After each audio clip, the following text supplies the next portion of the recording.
Well, we're gonna try to do a little video. It's Friday. Can't say it's a real good Friday. This particular road we're on has not been nice to us since we got to it.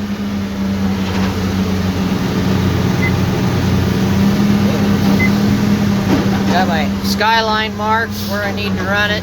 We got a jack tree down there. Try to zoom in on it, but big tree down there, that's the jack tree. And if I have it too tight, the skyline comes out of it. If I have it too loose, the skyline comes out of it. It's kind of a lose-lose situation. So we're trying to be real nice with it. We've pulled the skyline out of the jack, I think, 5 times this morning already, and I don't even think it's 10 o'clock yet.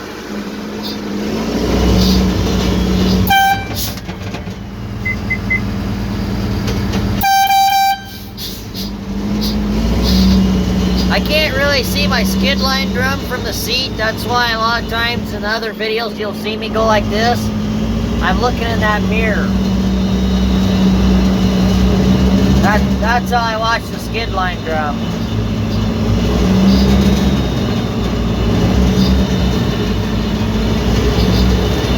Just about to come over the jack. There we go.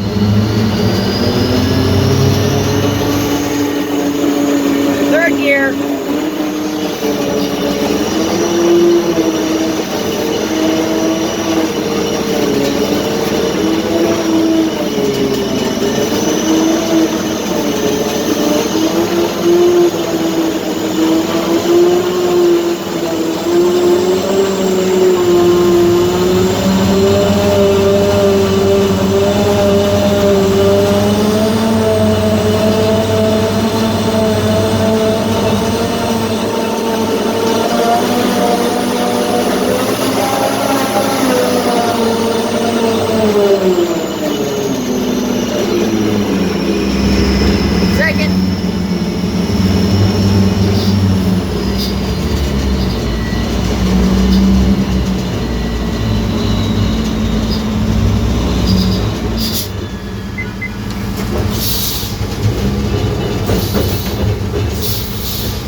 Typically, when you hear a huppo, you just grab a handful of throttle and go for it. There's a couple of reasons I'm not doing that. If we had heavier turns, that would be one thing, but these aren't that heavy.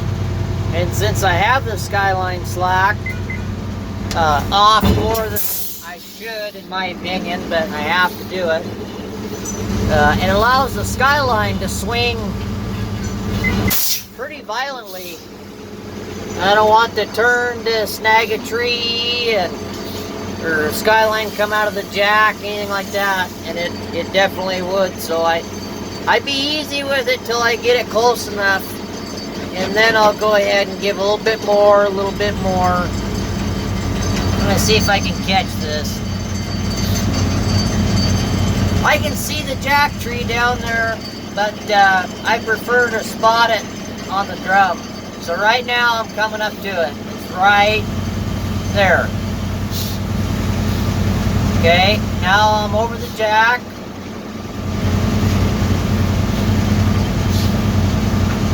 It's down the backside. And the guys are right in here. Right there. It's good practice to watch the drum and spot your drum versus looking out the window, because there's a lot of times that just looking out the window you can't see the jack tree. You have to rely on your skid line to tell you where you're at. I don't really go off of that when I'm pulling a turn in, because they're usually watching. So if I'm going too fast, they'll blow me another 3, slow me down, and then when I come up over it, then they'll up-o me again. But that's kind of how this road's going. There's a lot of nice wood in the back. But we've got to be so careful with this jack tree, because if it comes out again, we got two options. We can either tight line really tight and hope that we can do it, or somebody's going to have to climb the tree and we're going to have to go higher. Probably, that jack tree, it's hard to see, but he's probably 65, 70 feet up in that tree. It's a big tree. It ain't moving.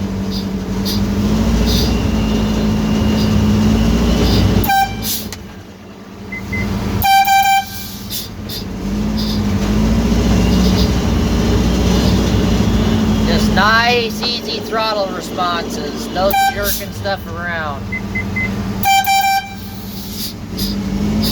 Any kind of whiplash may take that skyline out of the jack. Now, Alex Esgate, guy running the yarder on the other side, he made a comment about air throttle in that Edco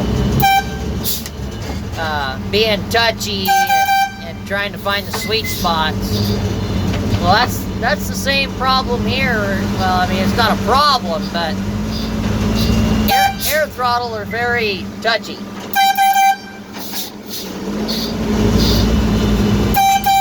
Oh, I got a wrap.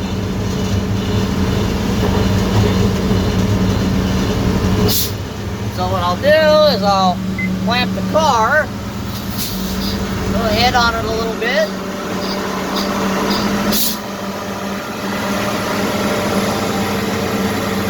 Okay, slack it off. Give the car 3. Do it again. There we go.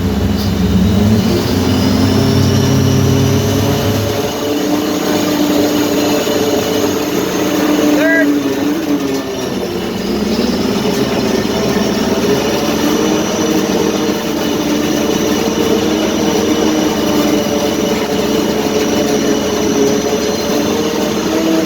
Every time I yard, I'm playing with the throttle the whole time to keep it in a sweet spot that I want it. It's never just one place.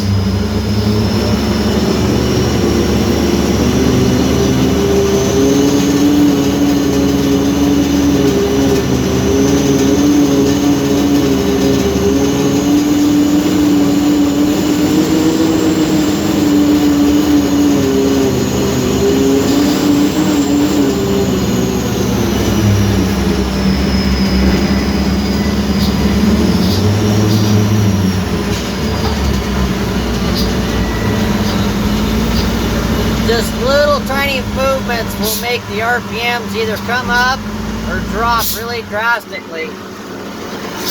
The difference is you can adjust all these hand valves to be tighter, looser. And you take this out, and there's 3 Allen screws in there that pushes the back plate up against here, and it tightens it up when you turn it. So obviously I've got the skid line. Hang on.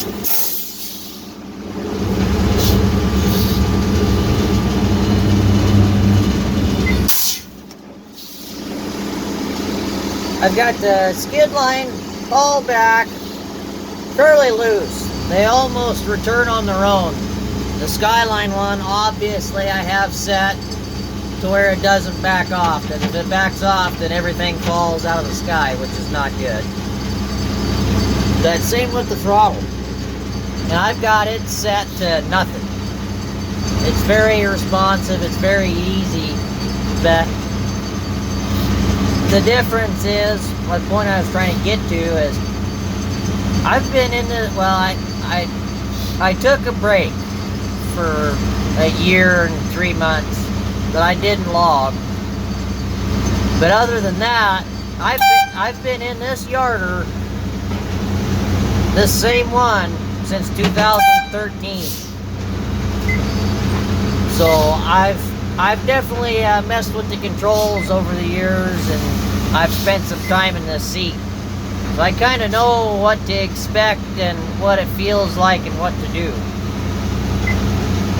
That's really the difference. It's time.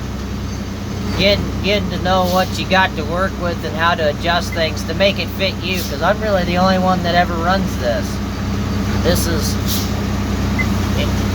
if this was a commuter vehicle, this would be my other ride that I would probably take home.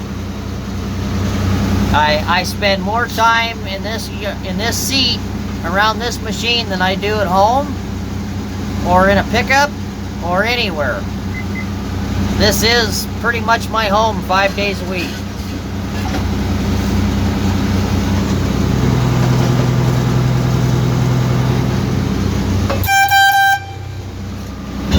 And then the other thing, you know, is spend so much time in here. You know, I've got a little fan in here for hot days. I've got a Bluetooth speaker that I bring to listen to music. You know, a lot of yarders, you're not going to see that in here. That's to charge my phone with, and speaker, or whatever else. And we've got dead radios. I can charge them there too. I wired all that in. Just one of those things.